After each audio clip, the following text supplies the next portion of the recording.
My theme is God is faithful. How many of you like to play the game of Monopoly? Raise your hands. Did you know the average time it takes to finish a single game of Monopoly is between 60 minutes to 180 minutes? I don't know about you. If I'm going to invest that much time to a game, I better win at the end. To spend so much time on something and have it end in disappointment. Maybe you know what it's like for life to surprise you with a big loss, sudden events, or maybe even disappointment. When those surprises hit, we're often left waiting and wondering, how did this happen? How long can I feel this way? Can anyone help me? How can I fix it? Or maybe even, where is God? Today, I want to talk to you about how to survive these times of crisis and disappointment, and where God is when we're waiting for Him. So, when we're waiting for things to turn around.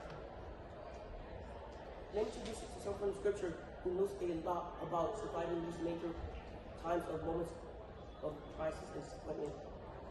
Paul, a prominent figure in the Bible, initially opposed Jesus' teachings and persecuted his followers until his life took a drastic turn when he encountered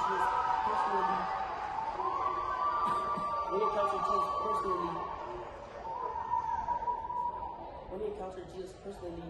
And became one of Christianity's most influential figures. Despite his newfound faith, Paul faced numerous challenges, including imprisonment. After imprisoning Christians, Paul spent about 5 years in jail for spreading the message of Jesus. This period of crisis and waiting, while he had left him questioning God's plan, was Paul's experiences have shaped him into a key leader in the early church and a prophetic writer of the New Testament. His story teaches us that even in moments of hardships, God's plan can unfold in unexpected ways. In Acts 16:24, I'll summarize. Paul and Silas encountered a slave girl possessed by the spirit of fortune. They cast out the spirit, causing the ghost owners to lose their source of profit.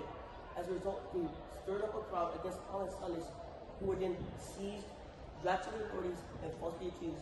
The authorities ordered them to be beaten and thrown into jail. Despite being in chains and facing adversity, Paul and Silas prayed and sang to God. Suddenly, an earthquake shakes the entire prison, opening all the doors and loosing everyone's chains. The jailer, fearing for his life, is about to take his own life when Paul stops him, leading to the jailer's conversion and baptism.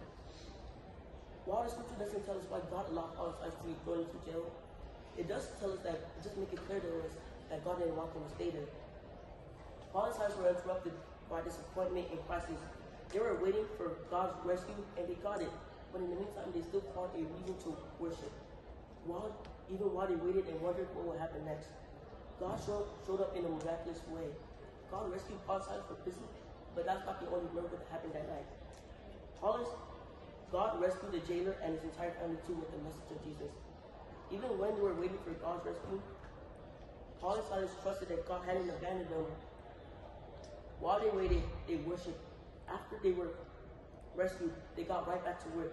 I don't know what songs Paul and Silas sang in prison, but I wonder if something like this, a passage from the book of Psalms, which is a collection of songs to God. I will praise you, O Lord, with all my heart. I will talk about the wonderful things you have done. You make me happy, so I will rejoice in you. God Most High, I praise your name. Sing praises to the Lord as King in Zion. Tell the nations about the great things he has done.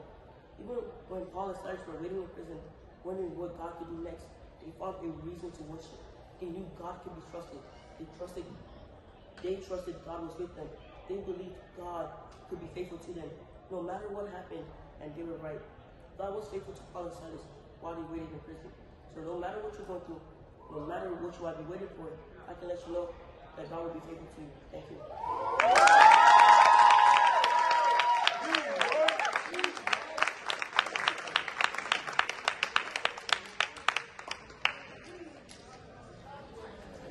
Oh, God, that's so